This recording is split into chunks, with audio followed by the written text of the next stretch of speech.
This video, i-open lang natin ang ating TikTok account or yung ating TikTok app. So, dapat guys, naka-active yung inyong TikTok affiliate para maka-access tayo sa TikTok Creator Shop. So, punta muna tayo guys sa ating profile. And dito sa profile, tap nyo lang or hanapin nyo yung TikTok Studio. So, tap lang natin guys. And dito, hanapin nyo naman guys yung TikTok Shop for Creator. So, andito siya sa tab bar ng monetization. So, tap nyo lang to guys.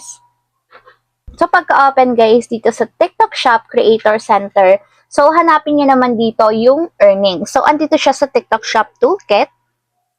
Tap nyo lang para makapag-add tayo ng payment method. So, ayan guys, kung makikita nyo naman, meron tayong available balance na pwedeng ma-withdraw. Pero hindi pa siya pwede ngayon guys since may minimum amount yung pag-withdraw ng pera dito sa TikTok. So, tap muna natin guys yung withdraw balance. So, ipapakita ko lang sa inyo guys kung paano maglagay ng payment method kasi doon ita-transfer ni TikTok yung ating withdraw or yun yung ating magiging primary account sa pagbabayad nila. So, tap lang natin guys yung select primary account. So, ayan guys, sa paglalagay ng payment method or sa paglalagay ng payout method, meron tayong dalawang pagpipilian. So, pwede siya through bank transfer and pwede siya through GCash. So, nasa sa inyo naman yan guys kung ano yung gagamitin nyo. So, ilalagay ko na lang muna dito is GCash since marami sa ating na may GCash and mas accessible siya. So, piliin natin muna yung GCash. And dito guys, ililink lang natin yung ating GCash. And kung nakikita nyo naman guys, may note.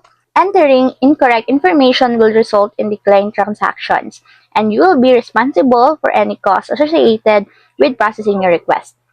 So, ayan guys, kapag daw may mali kayong nailagay na information sa inyong payment method, so maaari daw ma-decline yung transactions and hindi na sila responsable doon. So, dapat maging liable kayo once na mag-create kayo or mag-add kayo ng payment method. So, lagay lang natin guys yung phone number ng ating GCash.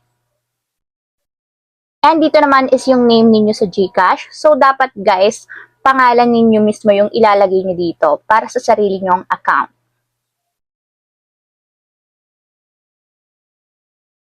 So, ayan guys, after malagay yung phone number and then yung name, i-enable dapat natin dito yung primary account. Scroll up natin.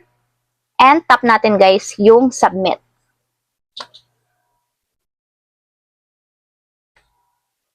So, ayan guys, kung makikita nyo, nakalink na or nakaset na yung ating payment method dito sa ating TikTok Shop Affiliate. So, once guys na pwede na tayong makapag-withdraw, magta-transfer yung pera ni TikTok papunta sa ating GCash account. So, pwede nyo din to guys i-enable ng set as auto withdraw. So, tap nyo lang guys and nakasuccess na siya. Pwede nyo